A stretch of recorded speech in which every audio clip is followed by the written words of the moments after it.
It's 1776. 56 delegates have gathered around a handwritten document that will change the course of history. They're about to sign their name to this document to affirm their support of a new nation's independence. I'm speaking, of course, of the Declaration of Independence. Now, this document still holds the same power today as it did back in 1776, although something else has changed. What's changed is a vast majority of young Americans can no longer read this document that is so important to our nation's history. Today I was speaking of the shift in the way Americans communicate with the written word. From before 1800 to about 1850 is known as the golden age of American penmanship. In 1800, Roger Spencer, depicted on the left here, was born. He developed Spencerian handwriting. He was also a poet. He said in one of his poems, "He who would a good writer be must take a deal of pains, must criticize his every line and mix his ink with brains." Mix his ink with brains. So it's clear that Spencer believed that handwriting was not just simply scribbling on paper, it was a mental or intellectual exercise. And this is completely true. He advocated 6 to 12 hours of practice each day to master the art of handwriting. This seems kind of ridiculous. I mean, it wasn't really appealing to many people during his time. If you spend 12 hours a day of your life learning how to write, you won't have much of a life to write about. So then his predecessor, A.N. Palmer, came, and he developed the Palmer method of handwriting. The Palmer method of handwriting was more succinct, and it really developed over the centuries and was still used up until the late 1900s to teach handwriting to children in schools. In 1874, the typewriter hit the American market.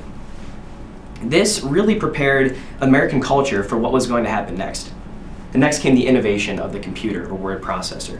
With the computer or word processor, typing classes became a norm in public education. And this leads us into the Common Core initiative of our day. With Common Core, handwriting classes, a main component of Common Core is handwriting classes are taken out of the curriculum and replaced with courses that are deemed to be more important to students. This is obviously decided by the Board of Education.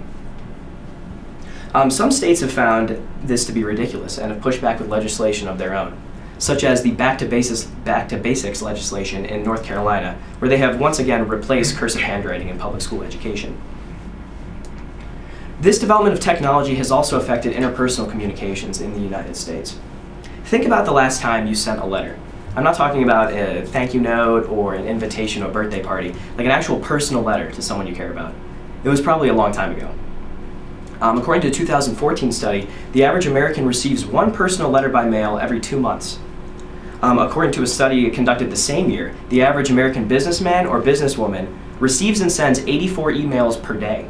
This number is predicted to increase in 2018 to 140 emails per day. These are astonishing numbers. Despite all these technological advancements, there are still people in America that take handwriting, cursive in particular, very seriously. A lesser-known movement in America is known as the Society of Master Penmen. There are 12 master penmen that are still alive. Jake Weidman, who is pictured here, is the youngest living master penman by over 30 years. He spends countless hours perfecting his handwriting. The director of the Society of Master Penmen was really vocal about his opinion on Common Core legislation.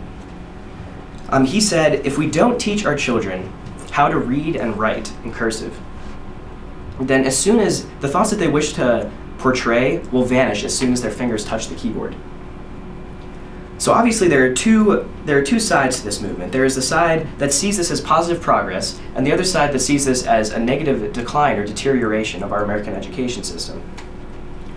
Which side is correct? We can't tell today. However, we will be able to see that there are very lasting effects in the future of these changes. The question that must be asked is the pen still mightier than the sword, or is the keyboard replacing it? Thank you.